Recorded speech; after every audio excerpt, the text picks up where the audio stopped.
Okay, so we'll just create a new project and try to experiment with this set of ideas. Let me see, my projects will be located under Java, and this will be a Singleton demo application that I would like to create.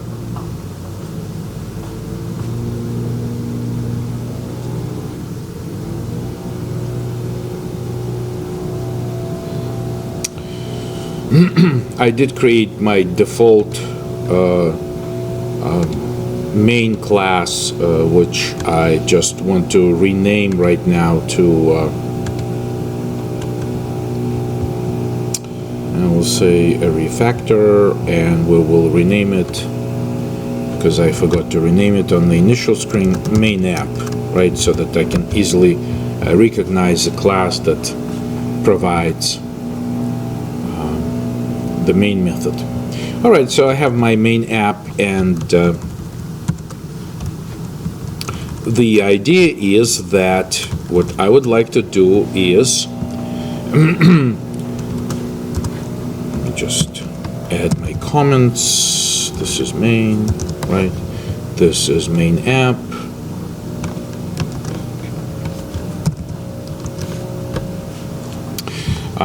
I will also go right ahead and add a new Java class, and I will name it Singleton,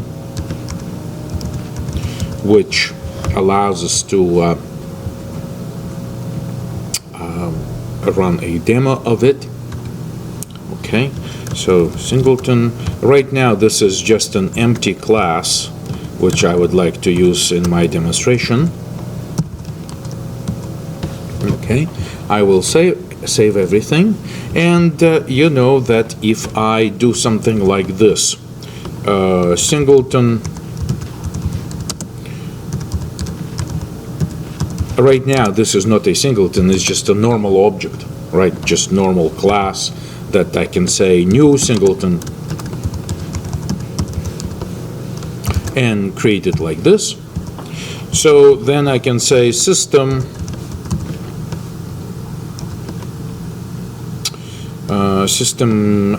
out print line, and I can print my Singleton get how about hash code, right? Hash code returns an integer which is linked to the memory location, so I can say hash code and print what the hash code is of that object. So that hash code is guaranteed to be unique for every object in the system, because the hash code is actually derived from unique physical memory location where the objects are placed in memory, right? So that gives me some sort of identity that I can do to I can use. So if I repeat this twice, right, if later on in my code I say again Singleton and again print this, just say new again without creation new reference, same reference, just create the object two times, two new objects, use the same object reference, name Singleton, and print the hash code.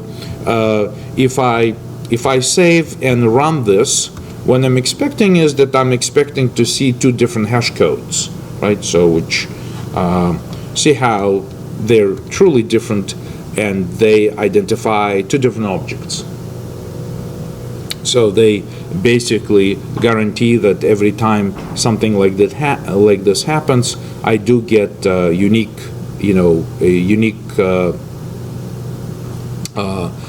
identifier for my hash code, which I can use in a hash map or other containers where I can store my references to objects that I need at runtime. So what this demonstrates is that yes, indeed, we can create multiple instances of the same class.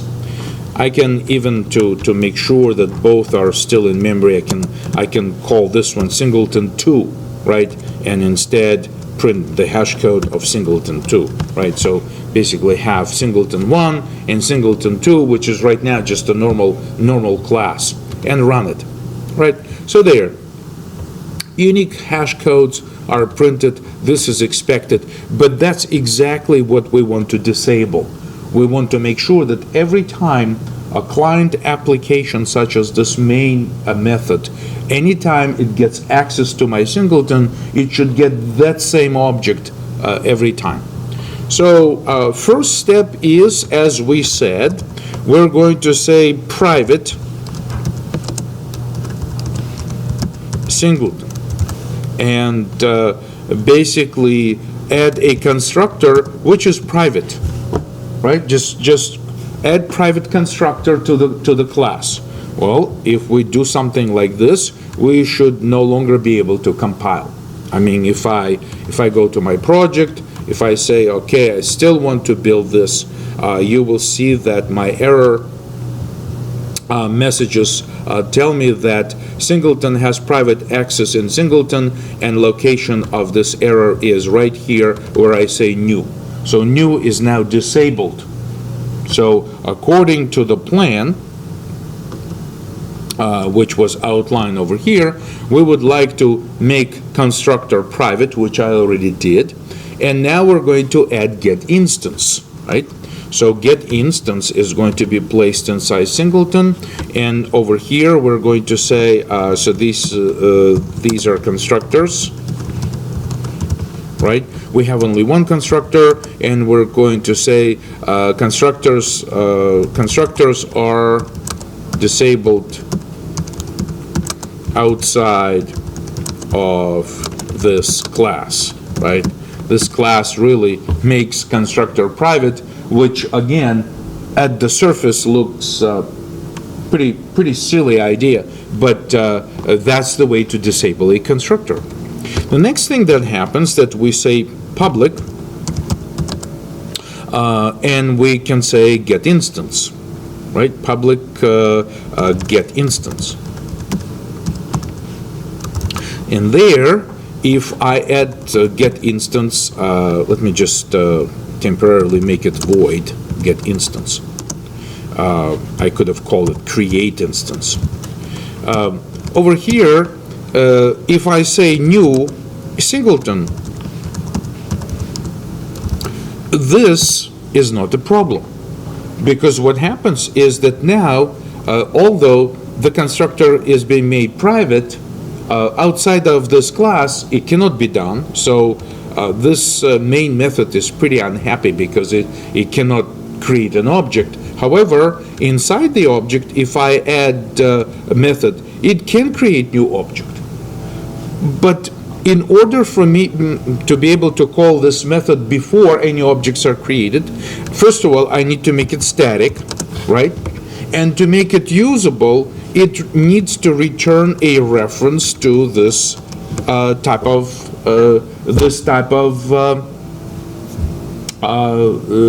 data, Singleton, right? So if I say return new Singleton, I am solving the problem of having private constructor not accessible outside this class. So if you look at what I can do next is basically instead of new Singleton, I can say Singleton get instance, right? So I can say get instance instead of new, and now I can still compile, right? I should be able to compile, and I should be able to test it. So let's save everything, and hopefully everything holds on. So I'm back to the same result, square one result, but this time the client doesn't say new, the client says get instance, and get instance just happens to be happening inside the Singleton class. It's a static method. By the way, main is also static, so therefore it has no problem calling another static method in provided in a different class. But how do we prevent that new instance is created every time we're doing this? What we can do here is that we could say private Singleton. We can say instance, right? Instance equals null. And over here we could say new Singleton, right? And we can say instance equals new Singleton and return that instance.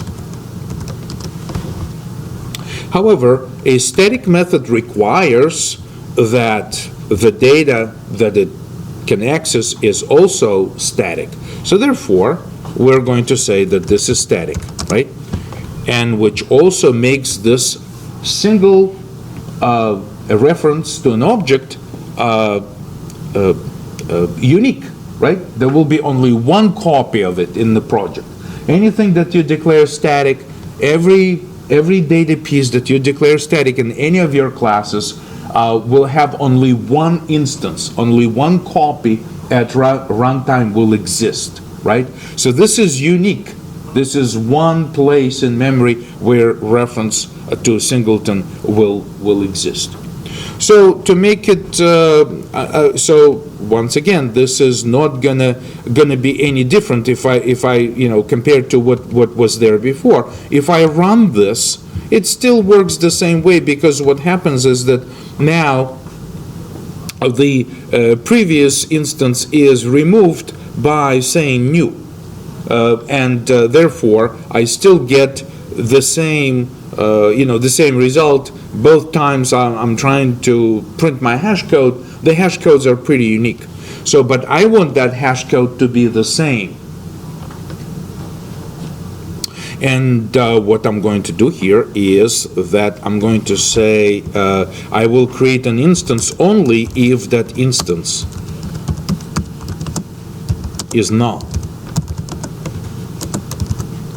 Okay, and I'm going to create my instance only if it's null.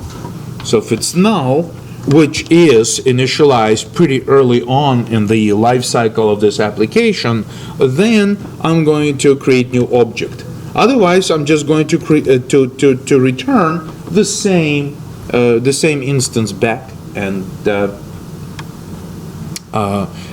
this time, I think that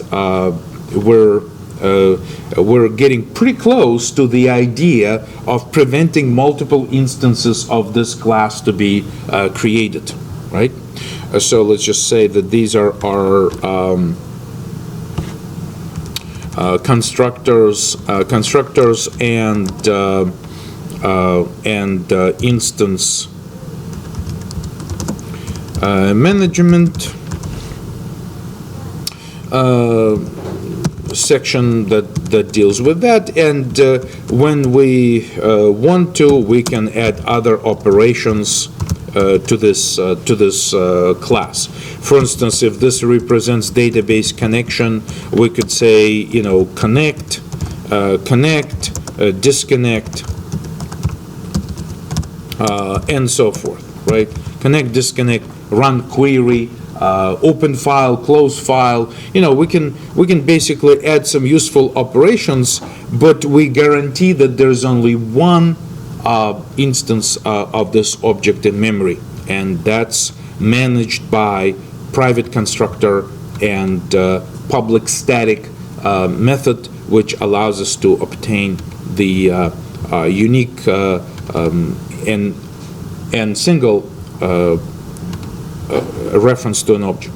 So if I run this now, you see that the hash code is the same, right? So this time, if I, these object references are also the same, right? It's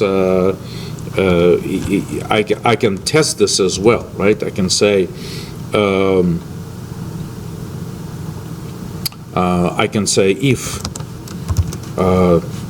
if Singleton reference equals Singleton 2, I can basically visualize that by adding another print statement over here and say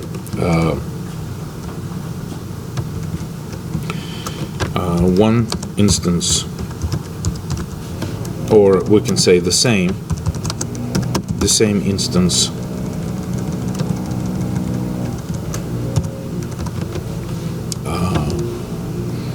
been used, right? So both are the same. So every time, so again, no one can say new Singleton, right? If someone says new Singleton, that's not going to compile. That's going to be a problem, right? So you cannot do that. Instead, we tell our clients we have the get instance method.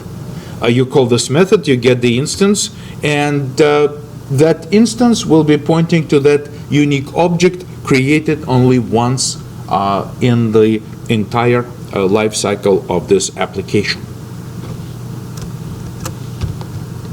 Right? So if we run this once again, we say the same instance being used, which is also supported by the fact that we can visually see exact same hash code returned by an object that we generate when we say get instance.